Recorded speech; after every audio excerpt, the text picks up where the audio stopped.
You are listening to Season 2 of The Diary of a Wannabe Writer, the short and often daily podcast in which I chronicle my life and attempt to be a writer by writing daily. Sometimes.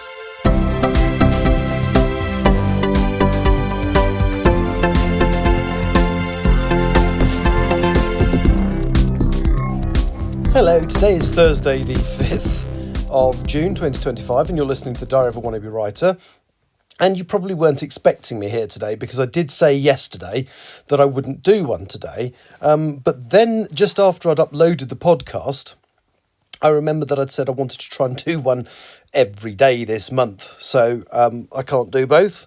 So the kind of every day this month thing feels quite important because I'd like to hit podcast 150 and a couple extra by the end of the month so that I've then got a few in hand so I can take a couple of weeks off of Christmas like I did last year. So yes, sorry, I'm here. And it's quite early in the day because I'm working late and I probably won't get much of a chance to do it. But I have actually done some work. So I got up at about 8:30, had breakfast and coffee. And now, or for the last hour or so, hour and a half, I've been reading through chapters 24 and 25 of Empress of the Trees. And as I've said in the past, I was quite pleased at how quickly things seem to be happening and changing. Now, the two chapters I've read this morning originally were one chapter, and they were enormous. They were something like 11,000 words. Well, between the two, I think they came to about 10 or 11,000 words. The longest chapter that I've done, and it wasn't necessarily too long. I've got nothing against long chapters. But when I was reading it through, when I was doing effectively my, when I was doing the editing work last year, so that I could move to my right edit model, I read through it and thought, yeah, this is long, but it's okay. And then roughly halfway through the text, there is a cliffhanger moment, which I felt I hadn't exploited well enough, because it does feel that a good cliffhanger should be at the end. You know, some chapters should have a cliffhanger at the end of them. There should be something that makes you want to read the next bit. And so there's a point, it's about 60% of the way through this mammoth chapter, as it was. And so I did split it, and so I've got one that's about 6,000 something words, one that's about 4,000 something words. So it's not an even split, but they're both decent length chapters still. And there's just a cliffhanger moment. So there's a moment of jeopardy for one of them, well, for several of the main characters actually, but one in particular, which really felt underexploited by not having a chapter end there. So I do remember this was originally, the two chapters I've read this morning were originally just the one. And yeah, I'm really pleased with it. I'm having to make hardly any changes again. This draft is a lot easier than I thought it was going to be. I think there's really only been one chapter where I felt I've had to do substantial work on it. So that's fantastic. I would like to point out that what I've done today is a screen read. I've read through each chapter a couple of times. There isn't much I'm needing to change, so that means I can move on to my what I call my printed. What I call it, my I've done screen edit, so I'm going to do my paper edit next. And if I'm lucky, if I can actually remember to print them off, I can do those when I'm in New York.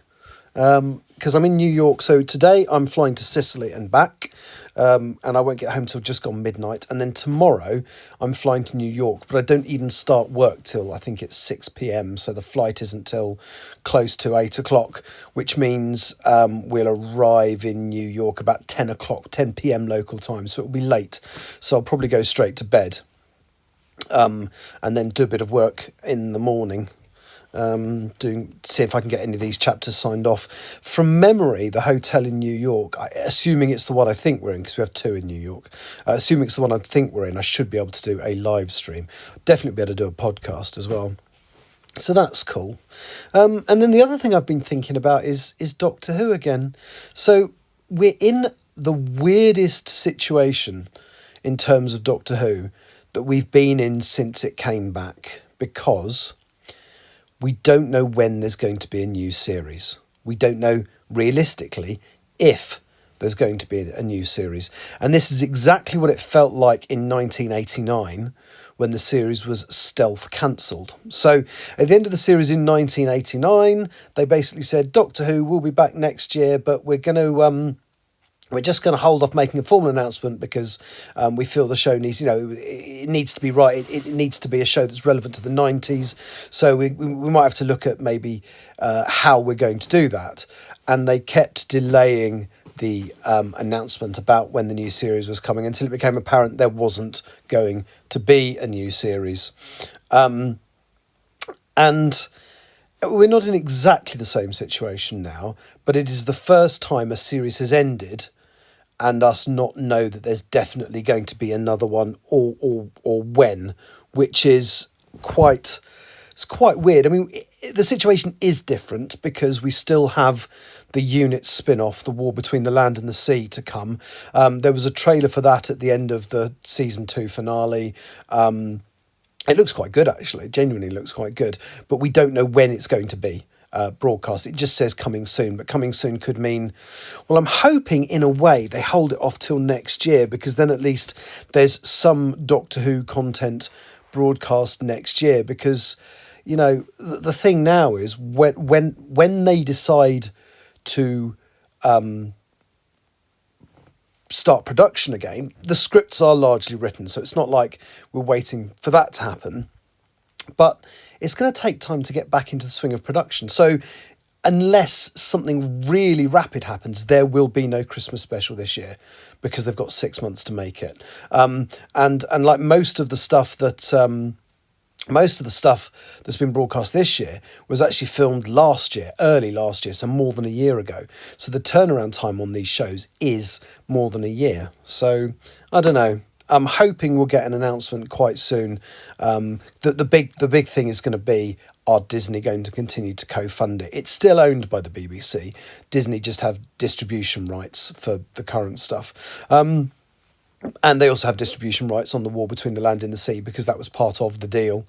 But yeah, so it's a weird sort of limbo time for Doctor Who. And the only time it's ever been like this before was in 1990, and it ended up not coming back until 2005. I doubt that'll happen this time. The BBC have said basically it makes them a lot of money globally every year. Even if the ratings aren't what they once were, it still makes them a ton of money. So I suspect it will continue, but it could be a while. We might not get a new series for a couple of years, which would be a shame. But hey, anyway, that's me waffling on. I'll be back tomorrow from New York. I might even try and do it from somewhere interesting. I've done Times Square before. Maybe I'll do it live from, I don't know, Central Park or something. We shall see. Anyway, take care. Bye-bye. You have been listening to The Diary of a Wannabe Writer. For more information about what I'm writing, go to linktr.ee/Richard Writes, capital R, capital W, where you can find details of my website and social media. I may see you there.